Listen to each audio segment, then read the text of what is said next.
हमने देखा था जिमिन जब कोरिया वापस लौटता है तो उसके माइंड में वो पुरानी मेमोरीज चलने लगी थी। जिमिन की डॉटर जिमिन को सहारा देती है और जिमिन ये देखकर काफ़ी इमोशनल फील कर रहा था और वो अपने दोनों बच्चों को टाइटली हग कर लेता है। तभी सुगा जो बोलता है, जिमिन बहुत हो गया यार, अब तुम लोग मुझे इमोशनल कर रहे हो, अब हम चलते भी हैं वरना हम लेट हो जाएंगे।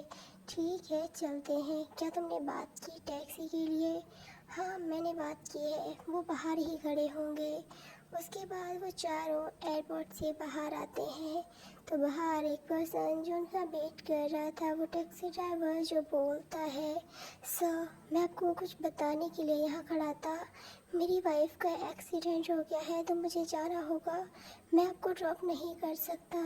लेकिन आप ऐसा कैसे कर सकते हैं, हमें काफ़ी अर्जेंटली वहाँ पहुँचना है और आप कह रहे हैं कि आप हमें छोड़ नहीं सकते। आई एम सॉरी सर, मुझे माफ़ कर दें। आप समझने की कोशिश करें, मेरी वाइफ की डिलीवरी होने वाली है, अगर मैं वहाँ नहीं पहुँचा तो मेरे बच्चे और वाइफ दोनों की जान खतरे में पड़ सकती है, प्लीज़ मुझे जाने दें। तभी जिमिन जो बोलता है, कोई बात नहीं आप चले जाएं, हम कोई और टैक्सी कर लेंगे। उसके बाद वो ड्राइवर जो वहाँ से चला गया। जिमिन ने दूसरी टैक्सी की और वो लोग वहाँ से निकल गए। वो लोग काफ़ी ज़्यादा लेट हो चुके थे। जिमिन जो टेंशन में था, दूसरी तरफ वहाँ पर अवार्ड सेरेमनी शुरू हो चुकी थी। जेके जो सारे डॉक्टर्स और सबको अवार्ड दे रहा था, उसने कई सारे लोगों को अवार्ड दे दिया था। अब आखिरी फाइल जिमिन की थी। आखिरी फाइल जब जिमिन के जेके के पास पहुंचती है तो वो जैसे ही फाइल ओपन करता है उसकी फेस का रंग चेंज हो चुका था। उसका उसके शब्द जो उसके साथ नहीं थे, उसकी बॉडी उसकी हार्ट बीट उसका साथ नहीं दे रही थी। इतनी सालों बाद इस पर्सन का फोटो और नाम वो अपने सामने देख रहा है। उसके बाद जेके जो पूरे हॉल में जिमिन को ढूंढने लगता है लेकिन उसे वो कहीं नहीं मिलता। लेकिन तभी उसकी नज़र एंट्रेंस पे जाकर रुक जाती है। वहाँ पर एक पर्सन काफ़ी जल्दी में हॉल के अंदर एंटर करता है, लेकिन जैसे ही जेके की नज़र उस पर्सन पे जाती है, उसकी हार्ट बीट जो बहुत फास्ट थी, उसके हैंड जो सीख करने लगे थे, उसे समझ नहीं आ रहा था वो क्या करे। उसके माउथ से सीमेंट जैसे ही ये वर्ड निकलता है और पूरे हॉल में गूंजता है। एंट्रेंस पे खड़ा हुआ पर्सन जो वहीं सुन पड़ चुका था, उसकी बॉडी वहीं रुक चुकी थी, फ्रीज हो चुकी थी उसकी बॉडी। उसे समझ ही नहीं आया क्या हो गया ये।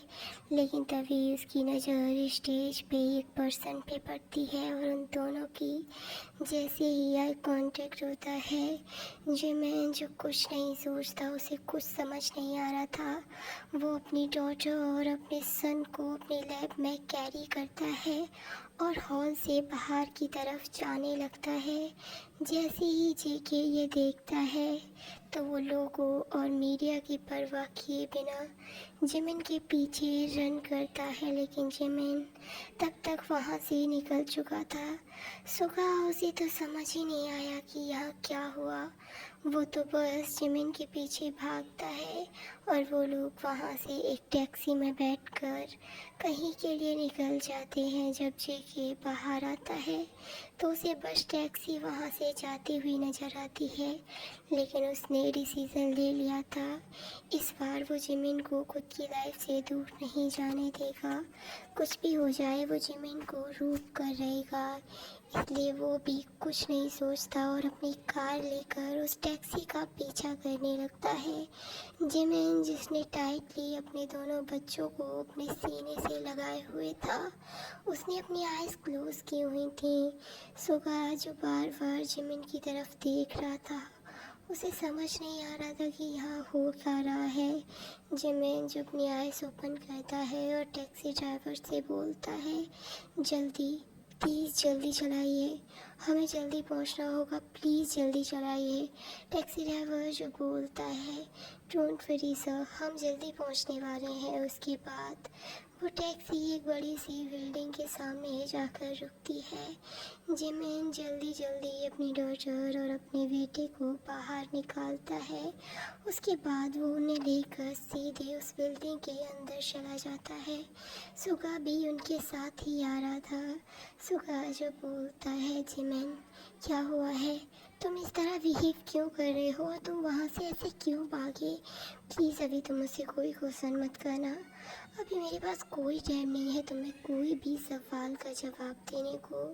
उसके बाद वो लिफ्ट 12th फ्लोर पे जाके रुकती है और वो सब बाहर आते हैं। जिमिन और वो सब एक अपार्टमेंट के बाहर खड़े हुए हैं। जिमिन जो अपने कांपते हुए हाथों से उस अपार्टमेंट का लॉक डाल रहा है। वो किसी तरीके से हिम्मत कर उस अपार्टमेंट का डोर ओपन करता है। तैसे ही एक ठंडी हवा जो उसकी बॉडी को छू के गुजरती है। जिमिन जो अपनी आइज़ क्लोज कर लेता है और वहाँ पर हर चीज़ को महसूस करता है।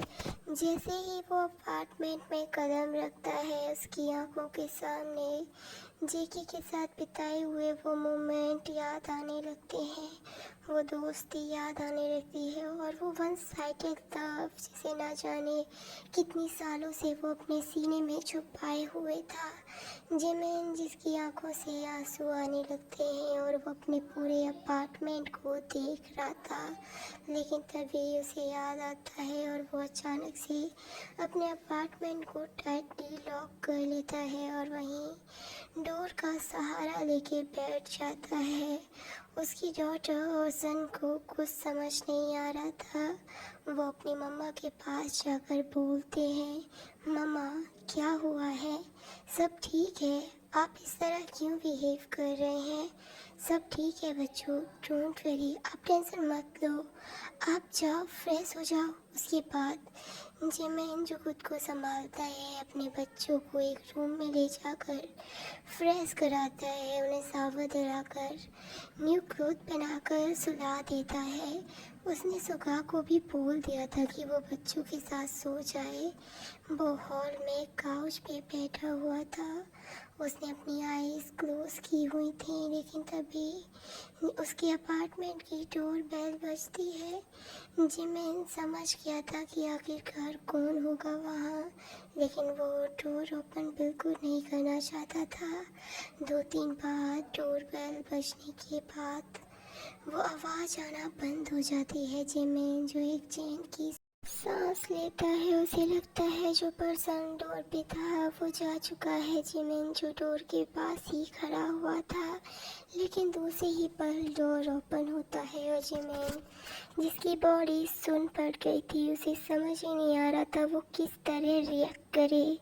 जिमिन कोई रिएक्ट कर पाता तब तक वो पर्सन जिमिन के शोल्डर से उसे पकड़ के बॉल पे प्रेस करते हुए बोलता है, तुम्हारी हिम्मत कैसे हुई मुझसे दूर जाने की, एक बार भी मुझसे बात करना ज़रूरी नहीं समझा तुमने, हालांकि मैंने गलतियाँ की हैं जिमिन, इसका मतलब ये नहीं होता कि तुम मुझे ऐसे छोड़ कर चले जाओगे। वो फॉरएवर प्रॉमिस का क्या हो गया, तुम एकदम झूठे हो जिमिन, तुमने अपना हर एक प्रॉमिस तोड़ा है। जिमिन जिसने अपनी आईज नीचे की हुई थी, तभी वो पर्सन जिमिन की चिन से उसे पकड़ते हुए बोलता है, मेरी तरफ देखो, मुझे जवाब दो, तुम्हारी हिम्मत कैसी हुई मुझसे दूर जाने की। जिमिन उस पर्सन को खुद से पुश करता है और बोलता है, जेके अपनी लिमिट्स क्रॉस मत करो, मेरी मर्जी है, मेरी लाइफ है, जो मेरे मन में आएगा वो मैं करूँगा। तुम होते भी कौन हो मुझसे ये सब कहने वाले, क्या कहा तुमने, मैं होता कौन हूँ, हम बेस्ट फ्रेंड्स हैं, बेस्ट फ्रेंड फॉर एवर हैं हम, सही कहा जेके, हम बेस्ट फ्रेंड्स हैं, लाइफ पार्टनर नहीं जो एक दूसरे के लाइफ के डिसीजंस लेंगे या एक दूसरे को बताकर कुछ करेंगे। प्लीज़ अभी तुम यहाँ से चले जाओ, मैं बहुत थक चुका हूँ।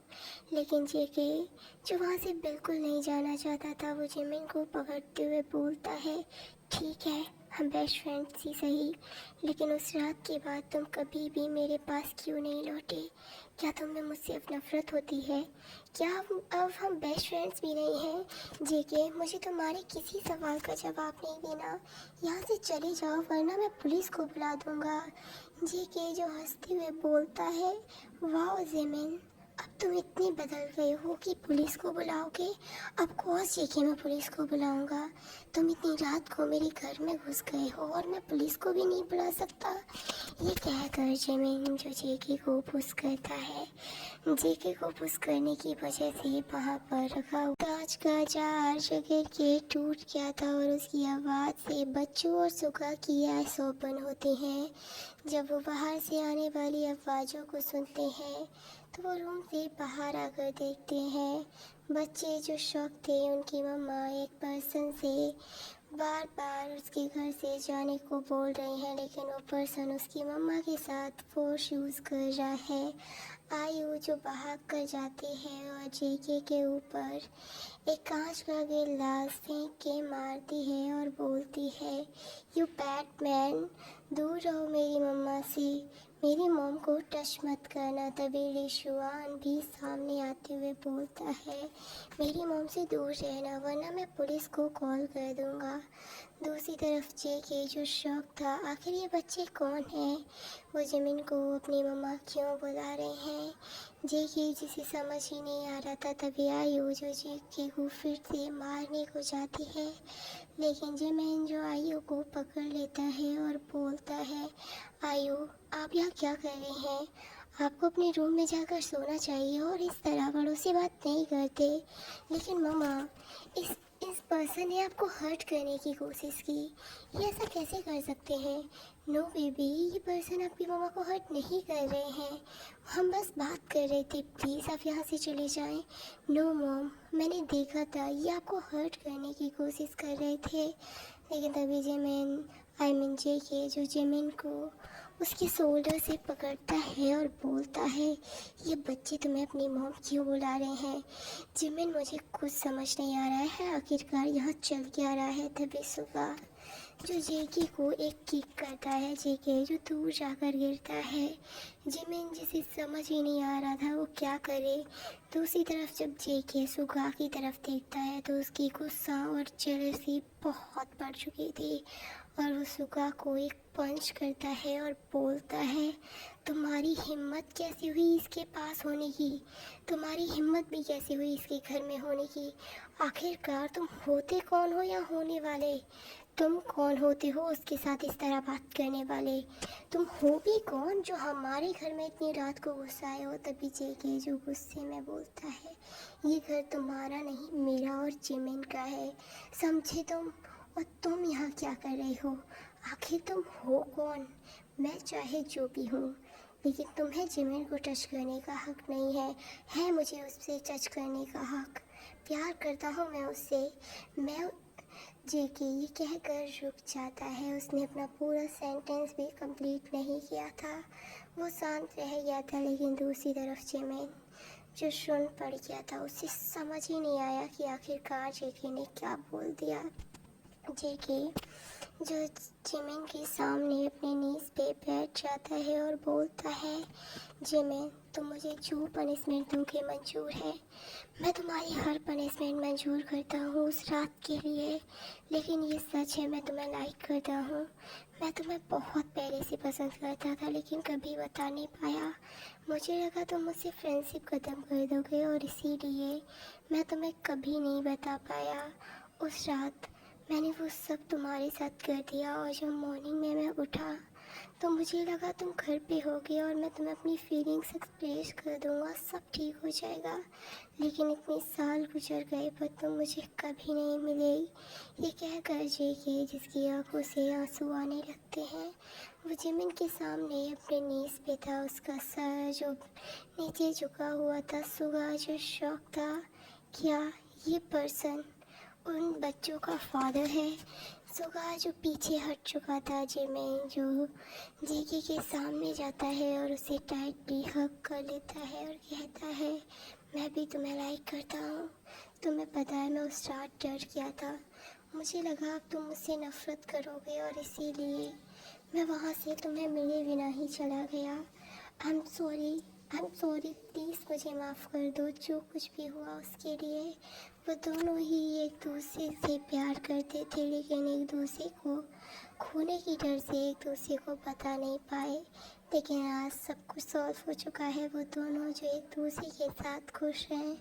उसके बाद आयु जो अपनी मॉम के पास आती है और बोलती है, मम्मा ये पर्सन कौन है और आप इनसे हक क्यों कर रहे हैं। जिमिन जो आयु को बोलता है, ये तुम्हारा डैड है। जेके जेके ये सुनकर शॉक रह गया था। क्या डैड?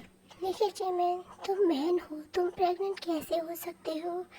जिमिन जिसे समझ नहीं आया वो किस तरह सुगा को जेके को समझाए। लेकिन सुगा जो सामने आता है और बोलता है, जिमिन एक स्पेशल मेल है, वो प्रेग्नेंट हो सकता है और इसीलिए वो प्रेग्नेंट है और मैं भी प्रेग्नेंट हो सकता हूँ। इस तरीके के मेल दुनिया में केवल 1% होते हैं जेके, और उन 1% में तुम्हारा ये लवर भी आता है। तुम्हें पता है ये मुझे बहुत क्रिटिकल सिचुएशन में मिला था। ये खुद की जान देने वाला था। जब मैंने इसे बचाया ये सुनकर जेके जो बहुत इमोशनल हो गया था, वो सुगा को बार बार थैंक्स बोलने लगता है उसके बच्चे और उसके प्यार को बचाने के लिए। उसके बाद वो दोनों जो डिसाइड करते हैं कि मैरिज करेंगे और 1 हफ्ते बाद वो लोग मैरिज रजिस्टर कराने के लिए कोर्ट जाते हैं। वहाँ पर जेके का सेक्रेटरी जिन भी आया हुआ था। जैसे ही सुगा की नज़र जिन पे पड़ती है वो शॉक रह गया था। उसे समझ ही नहीं आया वो क्या करे। वो दोनों ही जो एक दूसरे को बस घूरे जा रहे थे। तभी जिमिन जो सुगा के शोल्डर पे अपना हाथ रखता है और बोलता है, क्या हुआ सुगा, सब ठीक है ना, तुम इस तरह रिएक्ट क्यों कर रहे हो। सुगा जो वहाँ से पलट के जाने लगता है, लेकिन तभी जिन जो सुगा को पकड़ लेता है और बोलता है, आई एम सॉरी, प्लीज़ मुझे माफ़ कर दो।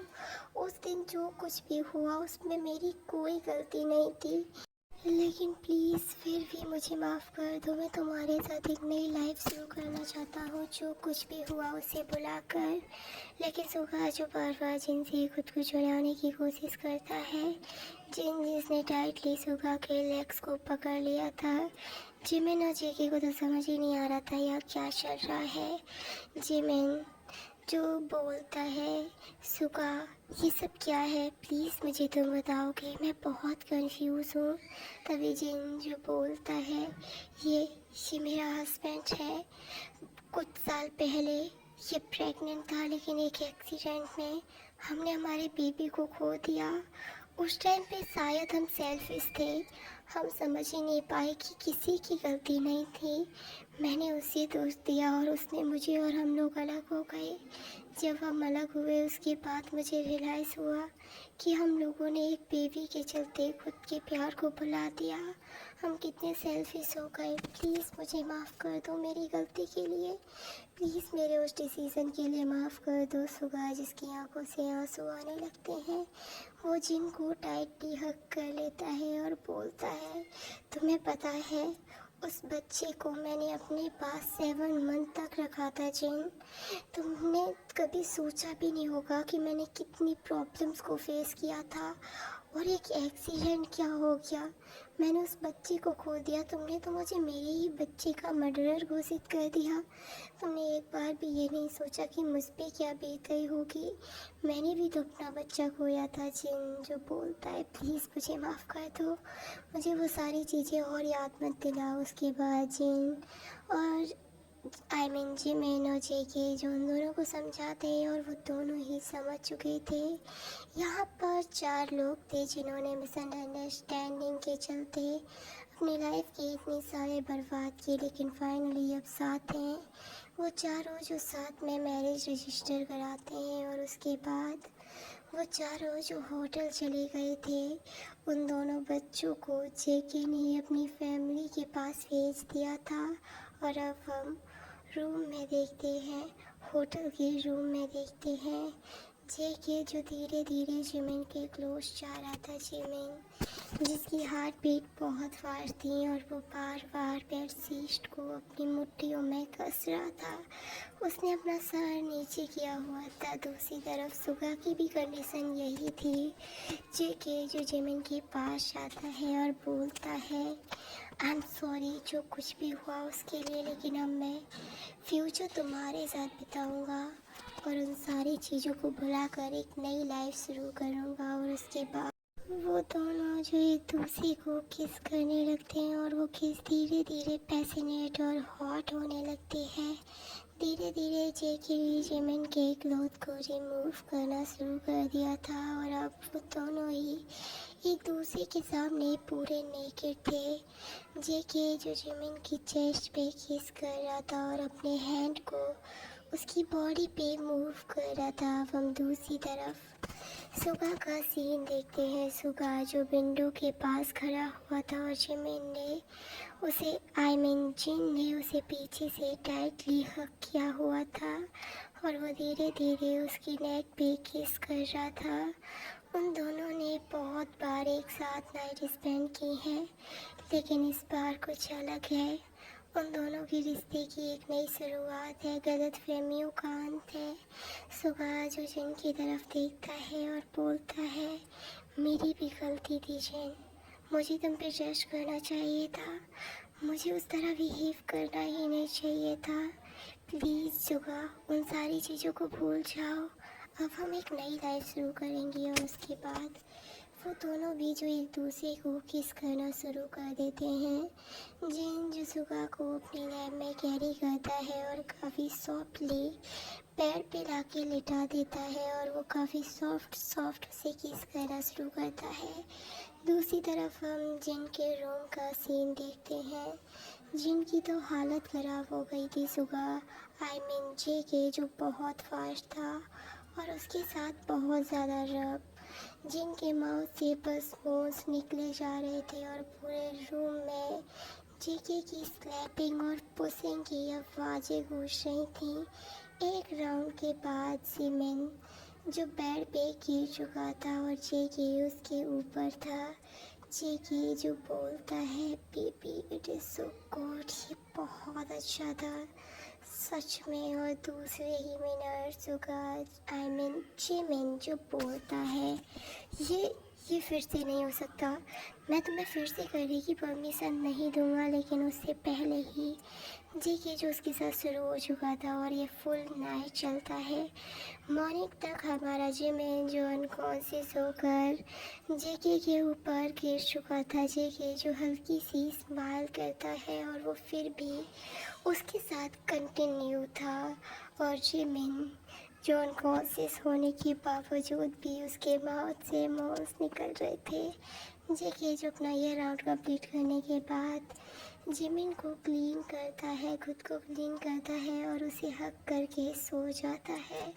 दूसरी तरफ सुगा और जेन एक दूसरे को हक किए लेटे थे। सुगा की भी हालत बहुत ख़राब थी। जिमिन भले ही उसके साथ रफ नहीं था, लेकिन इतने टाइम बाद वो दोनों एक दूसरे के क्लोज आए थे तो सुबह से इतनी ज़्यादा हैंडल नहीं हुआ। और उसके बाद ये स्टोरी यहीं ख़त्म होती है। तो मैं उम्मीद करूँगी कि ये स्टोरी आपको पसंद आई हो और आपने इन्जॉय किया हो। ये स्टोरी कैसी लगी आमीज़ तो मुझे ज़रूर बताना। एंड ये स्टोरी वांगसेन अगर ने भी सुनी है तो प्लीज़ आप भी मुझे बताना। एंड अगर आप ऐसी और स्टोरी चाहते हैं तो कमेंट ज़रूर से कर देना। एंड अगर आप स्टोरी पहली बार सुन रहे हैं तो प्लीज़ मेरे चैनल को सब्सक्राइब कर बेल आइकन प्रेस कर देना। तब तक के लिए bye bye, goodbye and friends, enjoy करना इस स्टोरी को।